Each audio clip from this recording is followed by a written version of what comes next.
civilization is born of knowledge, but so too can knowledge be its demise.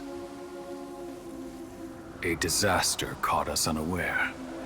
It was knowledge that did not belong to this world. King Deshret brought this forbidden knowledge into our world, and it quickly spread like a plague.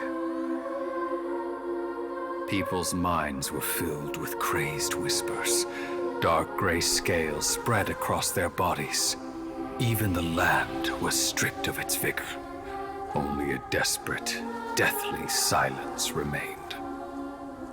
Were it not for greater Lord Rukkhadevata from the forests, the damage would have been irreversible. She summoned the priests to build temples and infused into them the divine power of life. The disaster was miraculously tempered, and the embers of our civilization were preserved in Aru village. Alas, the miracle could not last. As long as forbidden knowledge continued to exist, it would forever blight this world.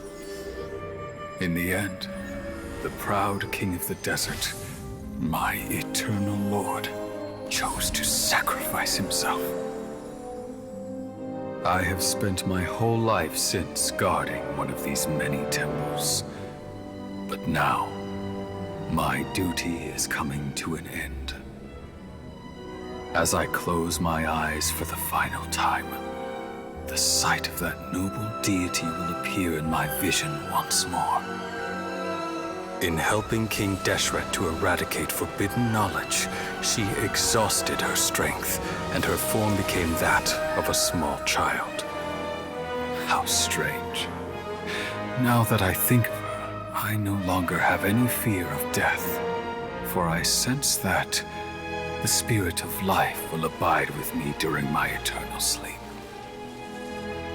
Children of the desert, cling no longer to past grievances, but hold tight to the memory of this act of benevolence. What was that? The priest's memories. No. No! Greater Lord Rukkhadevata. But this does... Was that the former dead?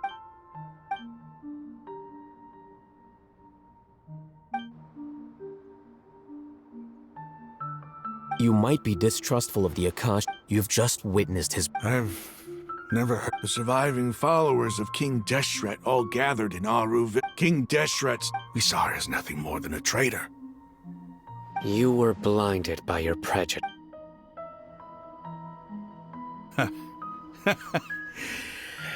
If I hadn't seen this from... How could I ever begin to accept... Raman, give it a rest.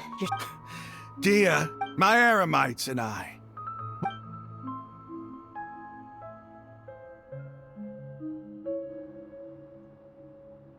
Hey,